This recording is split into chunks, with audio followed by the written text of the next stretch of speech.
In today's video, I'm going to teach you how to effectively manage and edit your website using the Wix platform, specifically through manage.wix.com and editor.wix.com. Let's begin by navigating to the setup page on Wix.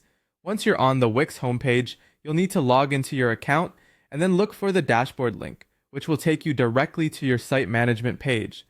This is where you'll start setting things up for your website. Remember, having an organized and easy to navigate dashboard is crucial because it's essentially the control panel for everything you'll do on your site. Now, once you're on the setup page, you'll find a button labeled Design Site. This is your gateway to beginning the customization of your website's aesthetics and functionality. Click on this button and you'll be directed to your site's design area.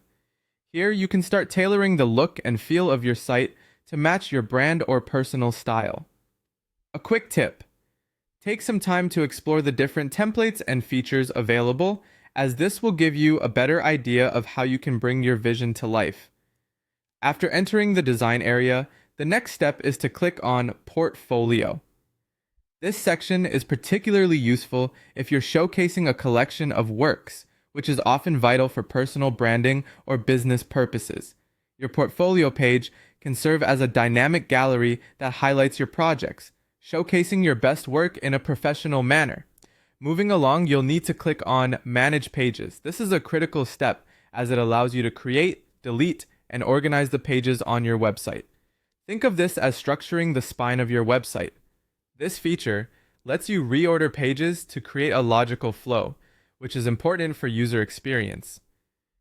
Keeping your most impactful pages easily accessible can significantly enhance visitor engagement. Once you're satisfied with your page arrangement, click Add to Site. This is where you apply the changes you've made to your live site. Be mindful of what you add here, as all elements need to cohesively work together to provide a seamless user experience. Next, you'll want to click on the small X located in your editor. This is a simple yet effective way to close any windows or panels you no longer need, keeping your workspace tidy and focused. Finally, don't forget to click Save. It's always a good idea to save your work frequently to prevent any loss of data in case of unexpected issues. Saving applies your changes and updates across your website, ensuring that your most recent edits are preserved and ready to be published. And there you have it, a straightforward guide to using Manage, Wix.com, and Editor.wix.com to edit and manage your website. I hope you found this tutorial helpful and that it empowers you to create a website that truly reflects your vision. Thanks for watching, and happy designing!